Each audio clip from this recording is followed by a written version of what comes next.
Assalamualaikum warahmatullahi wabarakatuh. Bapak, Ibu, saudara-saudara sebangsa setanah air,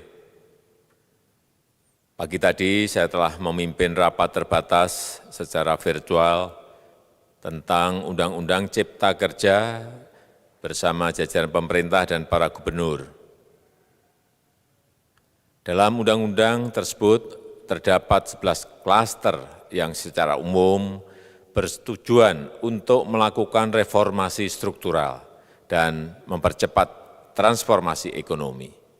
Adapun klaster tersebut adalah urusan penyederhanaan perizinan, urusan persyaratan investasi, urusan ketenagakerjaan, urusan pengadaan lahan, urusan kemudahan berusaha, urusan dukungan riset dan inovasi, urusan administrasi pemerintahan, urusan pengenaan sanksi, urusan kemudahan pemberdayaan dan perlindungan UMKM, urusan investasi dan proyek pemerintah, serta urusan kawasan ekonomi. Dalam rapat terbatas tersebut, saya tegaskan mengapa kita membutuhkan Undang-Undang Cipta Kerja. Pertama, setiap tahun ada sekitar 2,9 juta penduduk usia kerja baru, anak muda yang masuk ke pasar kerja, sehingga kebutuhan atas lapangan kerja baru sangat-sangat mendesak. Apalagi di tengah pandemi, terdapat kurang lebih 6,9 juta pengangguran dan 3,5 juta pekerja terdampak pandemi COVID-19. Dan sebanyak 87% dari total penduduk bekerja memiliki tingkat pendidikan setingkat SMA ke bawah, di mana 39% berpendidikan sekolah dasar. Sehingga perlu mendorong penciptaan lapangan kerja baru, khususnya di sektor padat karya. Jadi, Undang-Undang Cipta Kerja bertujuan untuk menyediakan lapangan kerja sebanyak-banyaknya bagi para pencari kerja serta para pengangguran. Kedua, dengan Undang-Undang Cipta Kerja akan memudahkan masyarakat, khususnya usaha mikro kecil, untuk membuka usaha baru. Regulasi yang tumpang tindih dan prosedur yang rumit dipangkas. Perizinan usaha untuk usaha mikro kecil UMK tidak diperlukan lagi, hanya pendaftaran saja. Sangat simpel. Pembentukan PT atau perseroan terbatas juga dipermudah. Tidak ada lagi pembatasan modal minimum. Pembentukan koperasi juga dipermudah. Jumlahnya hanya 9 orang saja. Koperasi sudah bisa dibentuk. Kita harapkan akan semakin banyak koperasi-koperasi di tanah air. UMK, usaha mikro kecil yang bergerak di sektor makanan dan minuman, sertifikasi halalnya dibiayai pemerintah, artinya gratis. Izin kapal nelayan penangkap ikan misalnya, hanya ke unit kerja Kementerian KKP saja. Kalau sebelumnya harus mengajukan ke Kementerian KKP, Kementerian Perhubungan, dan instansi-instansi yang lain. Sekarang ini cukup dari unit di Kementerian KKP saja. Ketiga, Undang-Undang Cipta Kerja ini akan mendukung upaya pencegahan dan pemberantasan korupsi.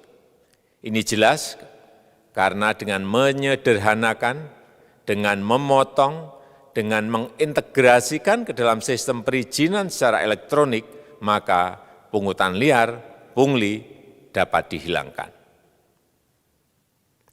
Namun, saya melihat adanya unjuk rasa penolakan Undang-Undang Cipta Kerja yang pada dasarnya dilatar belakangi oleh disinformasi mengenai substansi dari undang-undang ini dan hoax di media sosial.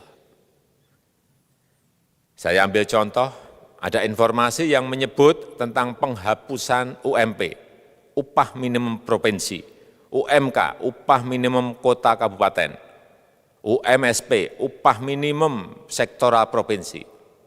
Hal ini tidak benar, karena faktanya upah minimum regional, UMR, tetap ada. Ada juga yang menyebutkan bahwa upah minimum dihitung per jam. Ini juga tidak benar. Tidak ada perubahan dengan sistem yang sekarang. Upah bisa dihitung berdasarkan waktu dan berdasarkan hasil. Kemudian adanya kabar yang menyebutkan bahwa semua cuti sakit, cuti kawinan, cuti khitanan, cuti baptis, cuti kematian, cuti melahirkan, dihapuskan. Dan tidak ada kompensasinya. Saya tegaskan juga ini tidak benar. Hak cuti tetap ada dan dijamin. Kemudian apakah perusahaan bisa mem-PHK kapanpun secara sepihak? Ini juga tidak benar. Yang benar, perusahaan tidak bisa me-PHK secara sepihak.